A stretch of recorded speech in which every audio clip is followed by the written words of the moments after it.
goes on.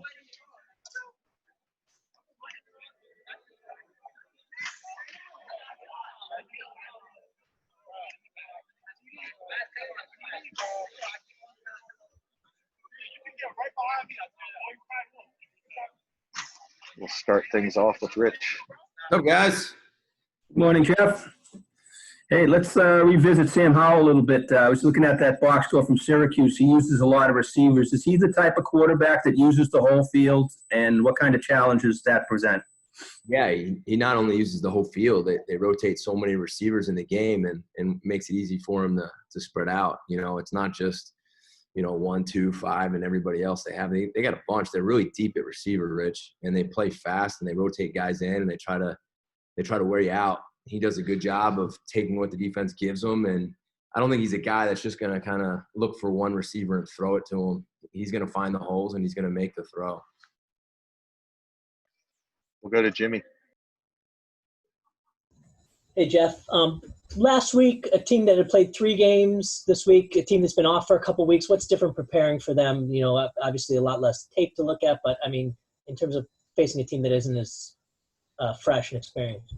Yeah, you only get the one game from this past year, right? Which always makes it harder. It's always nice once you get into like week 3 or 4 of a season and you have like this year's players, this year's offense, and this year's tendencies.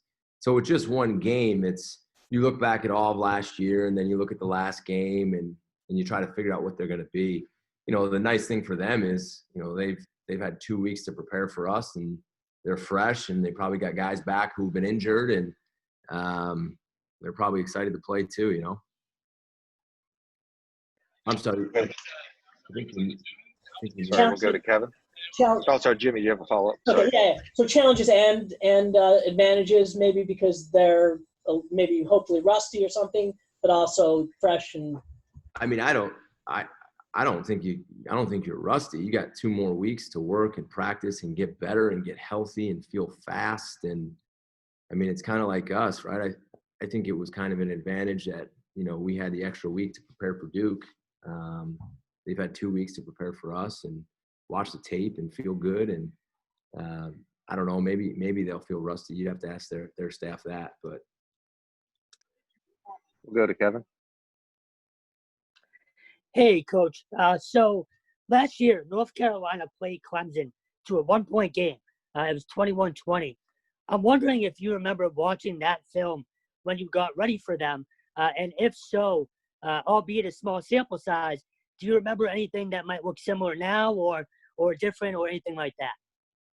Well, I actually remember watching the game live. I know Coach Bateman over there, the defensive coordinator, and I was fired up to see how well he was playing on defense. He's a friend of mine, and I think he's a really good defensive coach. I remember watching him, getting ready for Clemson, and it's the same thing I thought.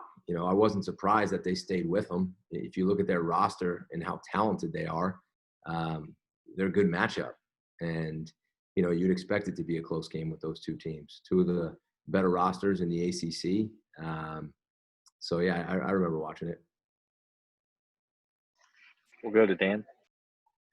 Coach, Phil Longo, a couple of years ago, or when he was with Ole Miss, talked about a variation of the air raid offense, and I don't know if that's what they're using now at North Carolina, but that type of offense, when you mentioned the wide receivers and coming in and being deep, how important is it to get to the quarterback in that situation, or do you need to sit back and try to defend deep as opposed to getting after a quarterback and if they're going to take their shots downfield? Yeah, well, again, I think Coach Longo does a really good job. And if you look wherever he's been, he's done a good job on offense. So I have a lot of respect for him and his system. It's a little bit of everything, Dan, because they're going to make you play in space. He gets rid of the ball quick, and there's a lot of catch and run element where they're going to try to get their really good athletes in space and use every blade of grass. Then they have the ability to hand the ball off while they spread you out. And they have 2 really, really good running backs and a big O-line. And then they're going to take their shots down the field to some of their big wideouts. So I think he's kind of got a little bit of everything, and he should, because he's got a good O-line. He's got 2 really good backs, and he's got deep at wide receiver with guys who can catch and run. Their slot's a really, really good player. Catches the ball, can accelerate, can stop and start. And then he's got some guys that can catch the ball down the field. So he's got a lot of toys to work with, Dan. Go to Rich. Jeff, are you concerned about the run game? I mean, I kind of fell over when I saw you were at the bottom of the ACC in rushing offense, where BC's been at the top for years. But no, I think if we're there at the end of the year, I'd be concerned. You're talking about an offense that didn't really have spring ball. You're talking about an offense that didn't have a real training camp. I thought our offensive line did a nice job last week, and I know the stats don't show it, but if you watch the film, which is really the only thing that matters, they improved from week 1 to week 2. And, I think on offense, we need to play football. We need to be clicking on all cylinders. And, it's kind of a strange year where they haven't been together for very long. You got a new quarterback, a whole new staff, and, I think you'll continue to see them, Rich, get better. But I think it'd be unfair to put anything on the O-line, and I know people watching right now might say that, but I would be honest with you and tell you if I was concerned about them. And I think you guys realize that now about me, but I'm not. If at the end of the year we were at the bottom, then I would be. We'll go to Andy. Jeff, you talk about the talent on the outside for UNC. Having last week's matchup against Texas State and some of the wide receivers they had, what did you learn from your defensive backs and your secondary going up against those guys, and how important was it to have that kind of matchup going into this week? It was really important. I mean, I think you guys saw some of the plays those wide receivers were capable of making. We saw the same thing in their first 3 games, so it's not like it just all of a sudden magically happened. They're good players. There's pluses and minuses we took away from that game with our DBs. I like the way they competed. I like the way they finished. Then there's certainly things we have to do better, and we're going to do better. We'll go to Julian. Going backwards a little bit, the Rich's question. You said you looked a little bit at the film to see what you saw about David. What'd you see? I thought David played well. David graded out as one of our highest players. If you look, because you guys asked me that question, which was a good question after the game, if you look at the carries in the second half and you look at our possessions and the time of possession, we had to play catch up and we had to start throwing the ball. And we had some packages where he wasn't in for that reason. Or else I think he would have gotten a lot more touches in the game. But I think he played better week 2 than he did week 1. And I think if you watch the tape closely, you would see the same thing. But I understand where you're coming from, because in the second half, he kind of disappeared a little bit.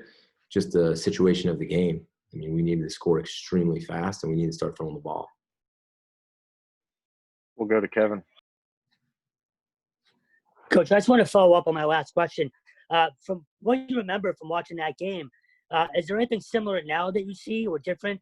And really just kind of overall, how far back can a coach go in terms of, film to study a team and actually pick up some things?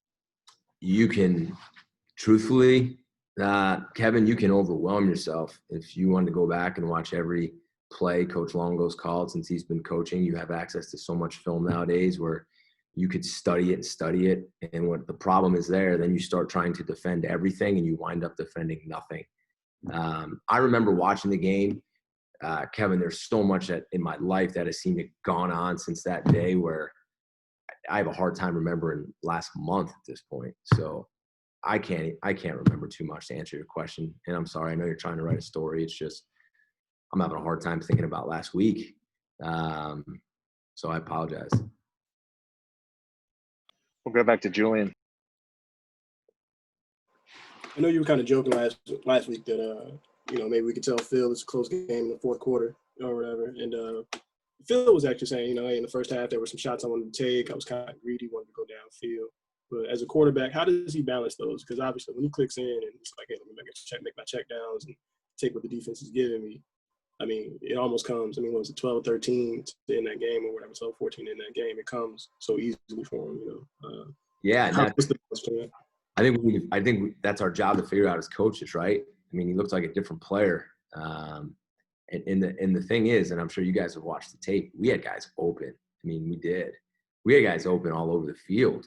And we got to clean that up. And I think you will. I mean, I think if you look at Phil too, and you really watch hard from the first game to the second game, even the way he ran the ball, if you guys notice, he ran the ball better in the second game. He looked faster. He looked more confident.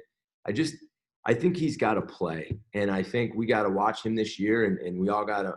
He's a rookie, right? He is. He's a rookie, and we got to get him to play better, and we got to get him to start faster. But we've seen what he's capable of doing, so now it's our job as coaches to continue to bring him along. And I think the more confidence he gets and the more he plays, I think you'll see that. As a quick thought, when you're watching the film with him and you see the open receivers and he sees the open receivers, is it kind of just like, yeah, you're right, or is he kind of like, all right, like that's not how I see it in the game? But how does that conversation go when you're watching? You got to ask Coach Signetti about that. He's in there more one-on-one with him, and I talk to Phil all the time. We sit, we meet, we'll watch some film, and I'll kind of show him what I think the defense is doing, and we'll spend time together in my office. But Coach Signetti is really the one who is dialed in, locked in, and making sure he's coaching them on the right reads and everything. I'm probably with the defense a little bit more than the offense, so it's probably a better question to ask him when you get a chance to talk to him. We'll go to Andy. I know you said week 1 was pretty vanilla, and then you said each week you're going to roll out more and more for both sides of the ball.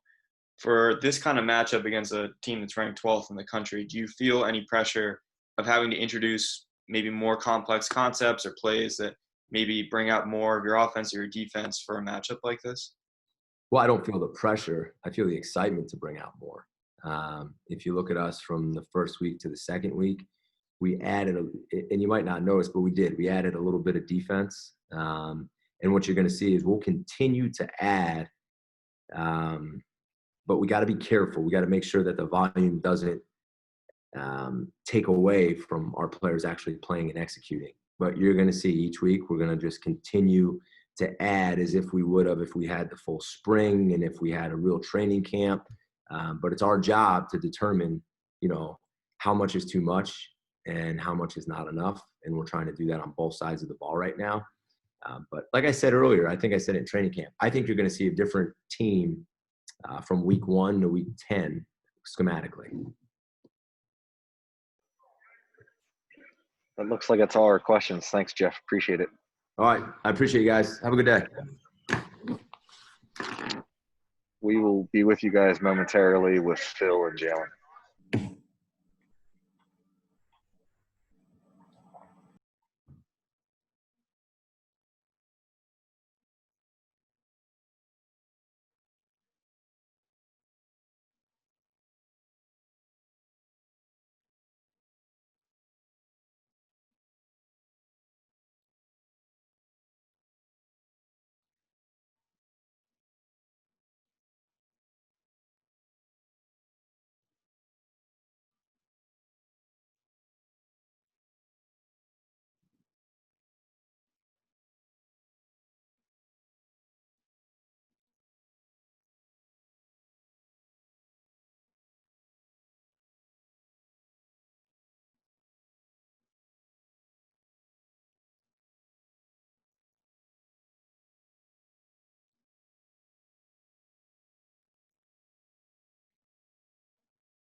Sorry, it'll just be a few more minutes. We do have one change. We're still going to have Phil